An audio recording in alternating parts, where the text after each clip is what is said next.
radio. Shout it. Hey man, I love this. I love stars, man. I don't give a damn what it is. Another star though, man. Who? Andre. So listen. Rex. So listen. Let me tell you. This where everything in Atlanta finna go crazy. This where everybody finna fall out with PK.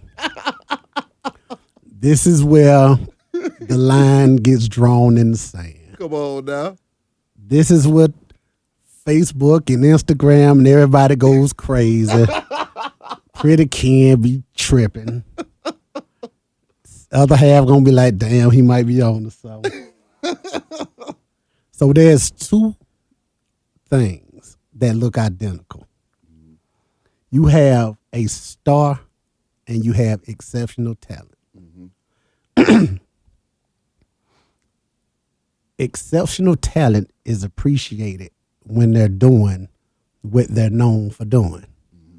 Stars is just who they are, is what you appreciate. Andre 3000 is exceptional talent. If he's not rapping, just think about this. Anytime anybody talks about Andre 3000, what are they talking about? He can rap. Yeah. When people talk about Tip, what do they talk about? Whatever he got going on. It ain't never the music. Yeah. Yeah. Right? It ain't never the music. There's nothing, I'm not trying to be funny. I'm just being honest. So 3000 is exceptional talent. A star is, if you strip everything from a star,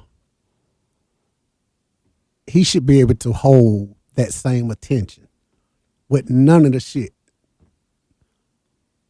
If not, it's the talent. Fair? Well, no. My question is then, talk to me about the exceptional talent. So and how that impacts the game then. So you have a guy that his talent is very exceptional, right? Yeah. Dre 3000. He gonna rap anybody under the table. Now, Dre went to Hollywood, which now in Hollywood you can't sell rapping. You got to sell you. You got to sell personality. You got to sell you. Didn't really work out. You'll never get never. February 13th, 2020. You will never get a Andre 3000 solo album. So here's the thing about the light. Everybody want the light, but when that light come on, that light shows everything. You can't make the light show what you wanted to see. Dre's never had the light by himself without performing or doing what he does, what he's exceptional at. He's never had that light on him to show what he doesn't have. Do you see what I'm saying? Yeah. So Big Boi has always been the star in that group, the personality. I feel that. I see where you're going with that. So that's why I say, like, Dre is great. Big is great.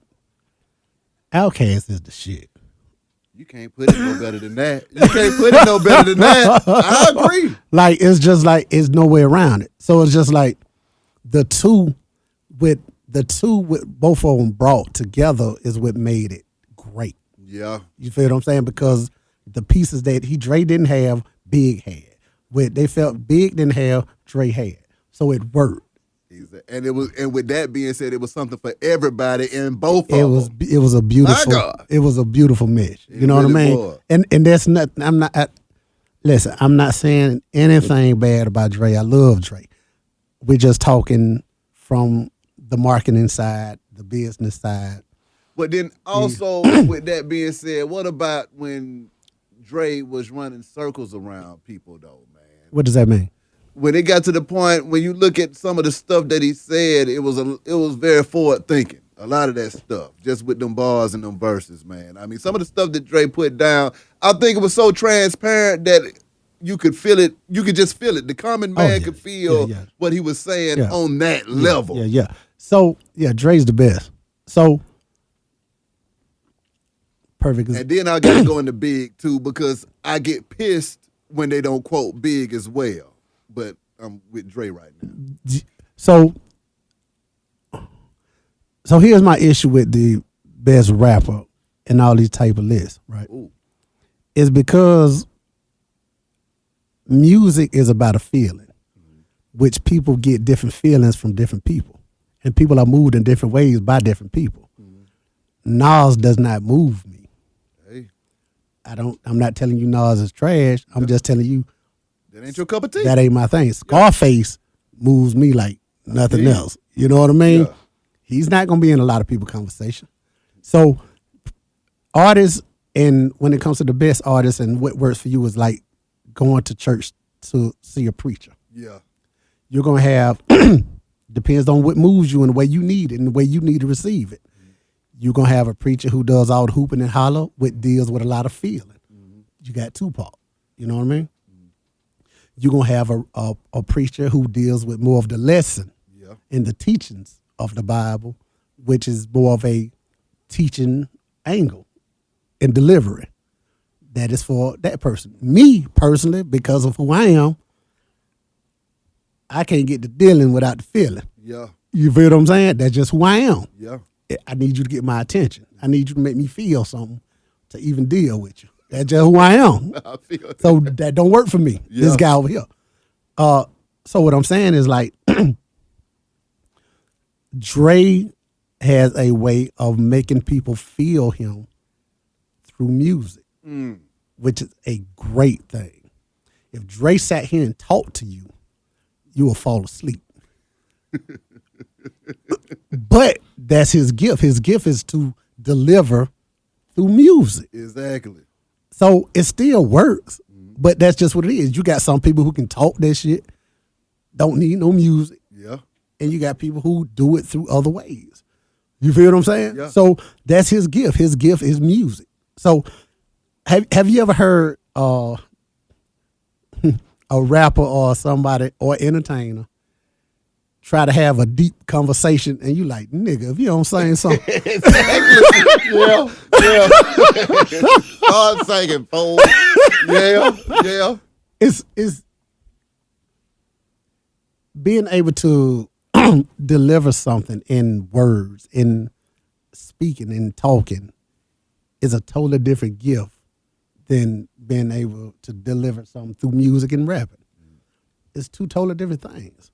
You have people who can hold your attention through conversation, and you got people who use their talents to hold your attention, which is through music or whatever.